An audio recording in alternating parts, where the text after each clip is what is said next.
어떤 사람들이 유대로부터 내려와서 형제들을 가르치되 너희가 모세의 법대로 할례를 받지 아니하면 능히 구원을 받지 못하리라 하니 바울 및 바나바 그들 사이에 적지 아니한 다툼과 변론이 일어난지라. 형제들이 이 문제에 대하여 바울과 바나바 및 그 중에 몇 사람을 예루살렘에 있는 사도와 장로들에게 보내기로 작정하니라. 그들이 교회의 전송을 받고 베니게와 사마리아로 다니며 이방인들이 주께 돌아온 일을 말하여 형제들을 다 크게 기쁘게 하더라. 예루살렘에 이르러 교회와 사도와 장로들에게 영접을 받고 하나님이 자기들과 함께 계셔서 행하신 모든 일을 말하며 바리새파 중에 어떤 믿는 사람들이 일어나 말하되 이방인에게 할례를 행하고 모세의 율법을 지키라 명하는 것이 마땅하다 하니라. 사도와 장로들이 이 일을 의논하러 모여 많은 변론이 있은 후에 베드로가 일어나 말하되 형제들아 너희도 알거니와 하나님이 이방인들로 내 입에서 복음의 말씀을 들어 믿게 하시려고 오래전부터 너희 가운데서 나를 택하시고 또 마음을 아시는 하나님이 우리에게와 같이 그들에게도 성령을 주어 증언하시고 믿음으로 그들의 마음을 깨끗이 하사 그들이 우리나 차별하지 아니하셨느니라. 그런데 지금 너희가 어찌하여 하나님을 시험하여 우리 조상과 우리도 능히 매지 못하던 멍에를 제자들의 목에 두려느냐. 그러나 우리는 그들이 우리와 동일하게 주 예수의 은혜로 구원받은 줄을 믿노라 하니라. 아멘. 하나님의 말씀입니다. 하나님께 감사합니다. 네, 이제 14장까지 해서 사도 바울을 통한 본격적인 이방인의 선교가 사도 바울과 바나바가 제1차 전도 여행을 무사히 마치고 이제 안디옥 교회에서 머무르고 있을 때 굉장히 큰 교회를 소동케 하는 일이 벌어졌습니다. 안디옥 교회에서 일어난 이 소동이 거기서 머물러 끝나지 아니하고 이제 그 소동을 예루살렘 교회까지 가지고 가서 해결해야 되는 아주 중차대한 문제가 생겼던 것입니다. 어떤 문제가 생겼길래 이 안디옥 교회에서 일어난 문제를 예루살렘 교회까지 가져가서 또 거기서 수많은 변론 가운데에 이 문제를 해결할 수밖에 없었는지를 살펴보도록 하겠습니다. 자, 먼저 안디옥 교회에 있을 때에 어떤 사람들이 유대로부터 안디옥 교회로 내려왔습니다. 그래서 그들이 이 안디옥 교회 형제들에게 하는 말이 너희가 모세의 법대로 할례를 받지 않으면 너희가 구원에 이르지 못한다 라고 말을 하는 것입니다. 이에 대하여서 바울과 바나바는 벌떡 뛰면서 막 그렇게 그들과 변론을 붙게 된 것입니다. 이 변론이 이들 사이에서만 끝나지 않아서 안디옥 교회에서는 이 바나바와 바울 그리고 안디옥의 몇 대표들을 뽑아서 예루살렘 교회까지 가서 이제 이 문제를 해결하기를 원합니다. 그래서 1절부터 2절까지의 내용은 바로 이제 그 안디옥에서 일어난 문제를 가지고 예루살렘으로 이제 보내어지기까지의 과정을 말하고 있습니다. 어떤 문제 때문에 그렇습니까? 바로 이 이방인 중심으로 세워진 곳에 바로 너희들 모세 율법대로 할례 많이 안 받았지? 할례 안 받은 사람들이 대부분이지? 그럼 너네 구원 못 받아. 라는 구원에 대한 중요한 문제를 얘기했습니다. 여기에 대해서 우리는 이때껏 봐온 바 바나바와 바울이 거기에 찬동할 리가 없었겠지요. 그래서 이 문제가 여기서 해결되지 못하고 이제 예루살렘 교회에서 해결을 보려고 그곳으로 이제 향하게 됩니다. 자, 그런데 예루살렘 교회로 오는 그 어간 속에 그 길 속에 이제 베니게와 사마리아라는 곳을 거치게 되는데 이 베니게와 사마리아를 거치면서 이제 바울과 바나바와 이곳을 거치면서 그곳에서 이방인들이 주님 앞으로 돌아왔다. 자신들이 1차 선교를 하면서 소아시아 지방 가운데 믿지 않는 이방인들이 하나님 앞으로 돌아온 이야기들을 그 복음의 메시지를 이제 이 베니게와 사마리아에 전하는 것입니다. 베니게는 우리가 잘 알고 있는 해안 지방에 있는 지중해 해안 지방에 있는 두로와 시돈이라는 곳입니다. 그리고 사마리아는 우리가 너무나도 잘 알고 있죠. 이곳의 공통점은 무엇입니까? 이방 지역이라는 것입니다. 사마리아는 어떻게 보면 유대인들에게 이방인보다도 더 부정한 취급을 받았던 것이죠. 그런데 성령 강림 사건이 일어나고 나서 또 스데반의 죽음으로 인한 박해가 일어나면서 거기서 신자들이 흩어지면서 이제 사마리아에도 교회가 생기고 이 두로와 시돈 지방에도 이제 믿는 사람들이 생겼습니다. 각별히 내려오면서 이 두로와 시돈, 베니게 지방, 그리고 사마리아의 사도들이 바울과 바나바가 또 이렇게 1차 선도에 갔다 왔던 이방인이 구원받았다라는 이야기를 해주는 것은 무슨 이유 때문이겠습니까? 바로 너희와 같은 이들이 또 곳곳에서도 일어나고 있다. 너희와 같은 이방인들, 유대인들뿐만이 아니라 하나님이 택하신 자들 중에는 이방인도 너무나 많이 있었다라는 것을 전해준 것입니다. 그랬더니 이 사람들이 어떻게 했겠습니까? 그 소식을 듣고, 야, 우리에게만 일어난 사실이 아니구나. 전 세계적으로 지금 입증이 되어가고 있는 사실이구나. 하나님이 이방인을 구원하시기로 하신 이 선한 뜻이 우리에게뿐만이 아니라 이제 세계 곳곳 땅 끝까지 이루어지겠구나 하는 그 기쁨의 소식을 전했고, 이들은 그 소식을 듣고 너무나도 기뻤던 것입니다. 이제 이 기쁜 소식을 전하면서 이들은 이제 예루살렘 교회에 이제 4절부터 해서 도착을 하게 됩니다. 그리고 11절부터 또 그 이후로도 계속해서 이제 이 모세의 율법과 할례를 지켜야 구원을 받는다라는 이 문제를 가지고 이제 예루살렘 교회에서 이제 본격적인 논의가 이어지게 됩니다.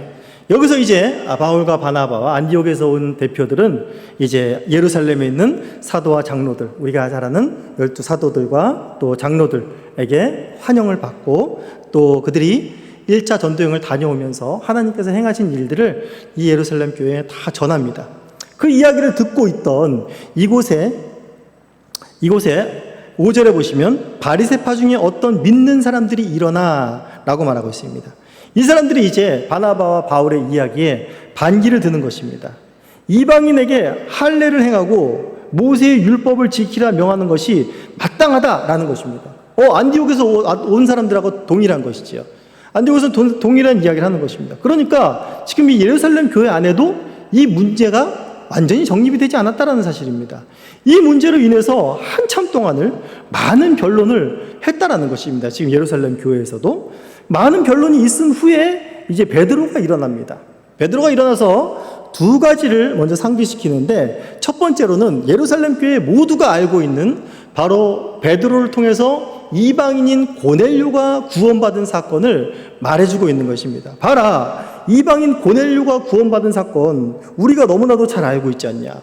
나를 통해서 하나님께서 말씀을 전하게 하셨고, 그 말씀을 통해서 성령님이 임재하셨고, 그들에게 믿음이 생겨서 그들이 구원받았지 않냐. 언제 그들이 할례 받고 모세 율법 지켜서 구원받았냐. 바로 성령의 역사가 우리에게 임했던 것처럼 저들에게도 임했던 거 우리가 이미 알고 있지 않냐 라고 하면서 그 사건을 상기시킵니다.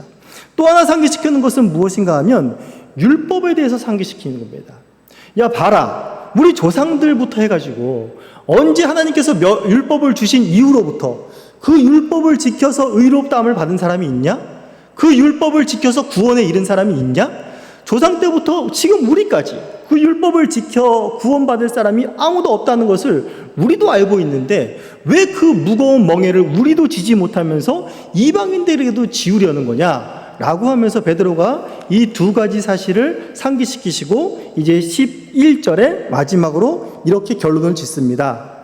우리는 그들이 우리와 동일하게 주 예수의 은혜로 구원받은 줄을 믿노라 라고 하는, 어떻게 보면 이제 예루살렘 교회에 바른 교리가 생긴 것입니다. 믿음으로만이 오직 구원에 이른다 라는 것이 예루살렘 교회에 완전히 확립이 되는 것이죠. 이제 이 뒤로 해서 이제 야고보도 말하고 그러면서 이제 완전히 예루살렘 교회 확정이 되겠지만, 사실상 베드로의 이 말로 확정이 되는 것입니다. 자, 먼저 그럼 우리가 이 본문을 통해서 중요한 핵심 사항을 살펴볼 건 무엇인가 하면, 첫 번째로 유대에서부터 와서 이 안디옥 교회를 소란스럽게 했던 이 사람들, 모세의 율법에 있는 할례를 지켜야지만이 구원에 이른다, 하지 않으면 구원에 이르지 못한다 라고 했던 이 사람들 누구냐라는 것이지요. 이 사람들 교회를 굉장히 소란스럽게 한 사람들입니다. 근데 이 사람들이 이단이냐? 이제 갈라디아서나 바울의 서신서들을 통해서 보면 교회를 무너뜨리려고, 하나님의 진리를 왜곡시키려고 했던 이단들이 있지요. 그런 이단들이었는가 라고 봤을 때 이들은 그런 이단들이 아닙니다. 이들은 무엇인가 하면 5절에서도 확인했지만은 바로 바리새파 중에 믿는 자들입니다. 무슨 말입니까? 바리새파지만 유대인이지만 그리스도를 영접한 사람들이라는 것입니다. 가짜로 영접한 것이 아니라 진짜로 예수님을 믿음으로 영접한 바리새파들인 것입니다. 그렇기 때문에 교회를 흔들려는 게 아니었겠지요. 교회를 소란스럽게 하려는 것이 아니었겠죠. 오히려 이들의 의도 가운데는 교회가 지금 확장되어 가고 있는데 그 교회를 바로 세워야겠다. 이 교회를 견고하게 세워야겠다라는 어쩌면 그런 마음이 더 있었을 것입니다. 그렇기 때문에 이들이 이런 말을 한 것이죠. 이들 안에는 왜 이런 마음이 들었을까요? 이들은 바리새파는 어떤 사람들입니까? 율법에 능통한 자입니다. 그러니까 바울과 같은 자들이지요. 율법에 능통하고 그 율법을 지키기를 정말 목숨과 같이 지켰던 그런 사람들입니다. 그리고 급기야 더 나아가서 율법을 지켜서 결국에는 영생에 이를 수 있다, 구원에 이를 수 있다라고까지 이제 생각했던 그런 사람들입니다. 그러니 율법에 얼마나 매달렸고 그 율법을 얼마나 생명줄같이 붙잡았던 사람들이겠습니까? 그런데 이방인들이 구원받는 거 보니까 이 사람들은 유대인의 표인 하나님의 백성에게 주신 표인 할례도 행하지 아니하고 그렇다고 모세의 율법을 강조하는 것 같지도 않단 말입니다. 그런데 더욱이 안디옥 교회라는 곳은 이방인들만 구성이 되어 있기 때문에 더 위험성이 느껴졌을 거라고 생각합니다. 오히려 제 생각에는 어떤 마음이 있었겠는가 하면 이들이 구약과 단절되는 것이 아닌가.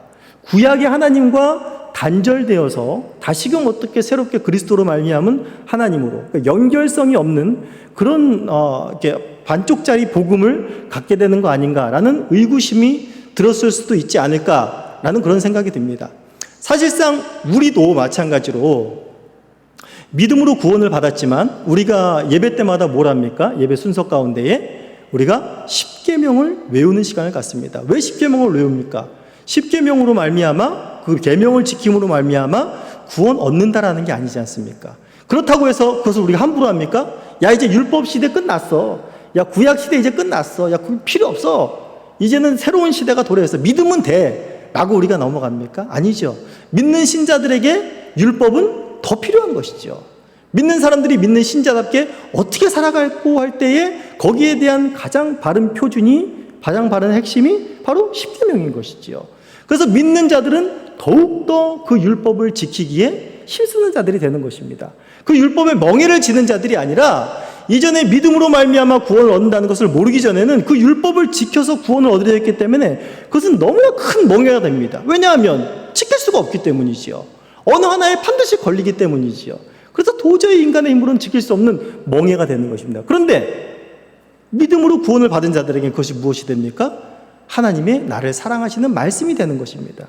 율법을 결국에는 사랑하는 지경에 이르게 되는 것입니다. 그렇기 때문에 구약의 성도들이 지키려고 했던 율법보다 어떻게 보면 신약의 성도들은 그 율법을 더욱더 사랑하고 그 율법을 더욱더 하나 되게 할 수 있었던 것이지요. 이 바리새인들, 이 유대로부터 와서 안디옥에서 혼란스럽게 했던 자들은 이러한 깊이를 아직 몰랐던 것입니다. 그렇기 때문에 단순히 이들의 걱정은 뭔가 옵션이 떨어졌지 않냐, 너무 좀 불안하지 않냐, 믿음으로만 구원을 받아?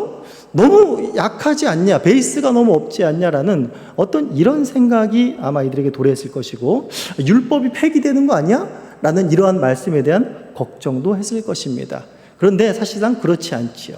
여기 베드로도 말했듯이 또 바울도 말했듯이 바로 율법의 의미는 이러한 것입니다. 이러한 의미로 더 소중한 것이 여기서 예루살렘 회에서 결정된 게 야, 율법 버리자, 야, 할례 버리자, 그 폐지 사건으로 간 것이 아니다 라는 것을 우리는 분명히 알아야 될 것입니다. 그러면서 이제 어떤 주석책에 해석해 놓은 거 보니까 이런 경우를 얘기했더라고요. 만약에 이 베드로나 이 바울 쪽의 이 의견, 믿음으로 말미암아 구원을 얻는다가 아니라 믿음으로 말미암아 구원을 얻지만 할례도 해야 되고 율법의 율법도 행해야만 구원을 얻는다. 이쪽이 이겼다면 어떻게 될까? 라는 그런 이제 추측들을 해놨다요. 그쪽이 이겼다면 어떻게 됐을까요? 교회의 지금의 판도는 완전히 바뀌었겠죠. 지금 우리는 예수 믿어 구원도 얻어야 되지만은 우리는 전부 다 지금 할례를 해야 됩니다. 그리고 또 율법에 대해서 철저하게 기준을 세우고 날마다 이제 점검을 하고 이제 검사를 맡아야 되고 그런 일이 발생이 되는 것이겠죠. 근데 그러한 일이 일어났습니까? 안 일어났습니까? 그러한 일이 일어나지 않았습니다. 왜 그런 일이 일어나지 않았을까요? 민주주의 원칙에 의해서였을까요? 믿음으로 구원을 얻는다라는 쪽이 더 많았기 때문에, 더 대다수였기 때문에 이쪽에 승리를 한 것이었을까요? 아니면 베드로 같은 자가 야고보 같은 자가 이 12사도들이 기사와 표적을 행하지 않습니까? 이들의 권위는 그때 상당히 막강한 것이었지 않습니까? 막강한 것이었기 때문에 그들의 파워가 세서 교회에 파워, 권세가 있어서 이들이 그 바리새인들이 믿는 바리새인들이 굴복을 하고 결과가 이렇게 세워진 것일까요? 그것이 아니라는 것입니다. 이러한 결과가 이루어진 것은 무엇입니까? 베드로가 말했지만 바로 교회를 세우신 성령의 역사가 그렇기 때문입니다. 그리스도의 통치 방법이, 천상에서의 그리스도의 통치 방법이 이렇다라는 것을 모든 공회 앞에, 각별히 교회의 중심이 되는 예루살렘 공회 앞에 모두가 알아들을 수 있도록 모두가 듣고 본 바대로 그대로 증언한 것입니다. 그 앞에 믿는 바리새인들이 무릎을 꿇은 것입니다. 여기서 바리새인들이 반응이 어땠냐라는 것은 나오지 않지만 이들이 그 사실 앞에 무릎을 꿇은 것이라는 것이죠.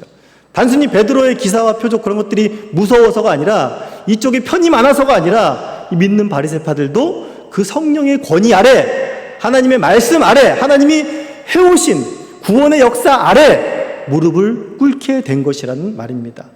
바로 베드로처럼 고넬료 할 때 환상을 보이진 않았지만은 바로 베드로를 통해서 말씀을 상기시켰을 때에, 그리고 하나님께서 행해오신 구약의 역사들을 상기시켰을 때에 그것으로 말미암아서 성령께서 자연스럽게 이 믿는 바리새인들의 무릎도 꿇게 하신 겁니다.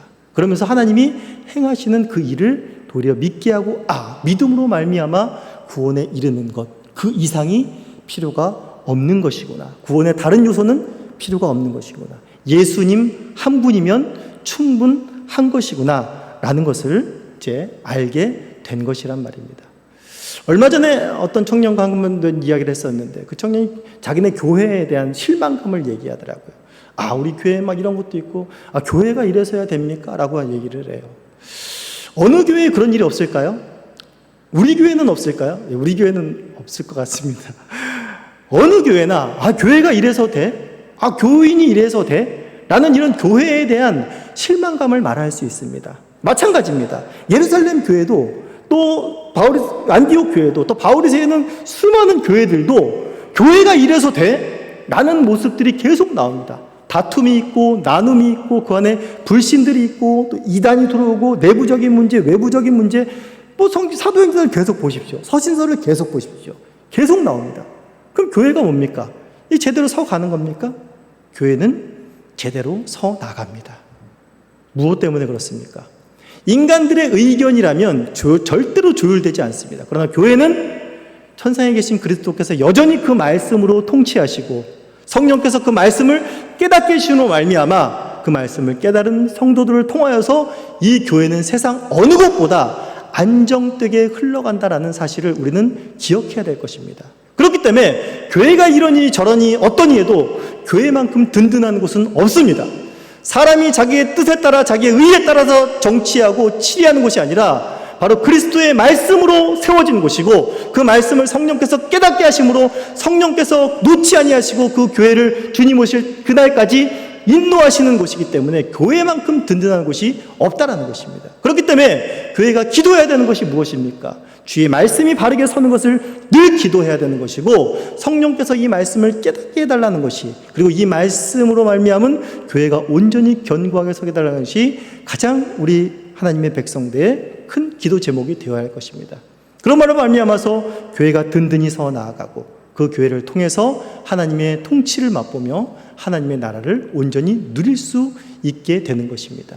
눈에 보기에는 불안하여도 하나님이 그리스도의 통치와 성령의 인도하심이, 하나님의 섭리가 있는 이 교회만큼 든든한 곳은 없습니다. 오늘도 우리 교회를 이끄시고 한국교회와 전 세계를 교회를 이끄시는 그 주님 앞에 감사하시고 그 주님의 말씀과 통치 아래 순복하시고 그분을 찬양하시고 기뻐하시며 감사하시는 저와 여러분들이 되시기를 간절히 소원합니다.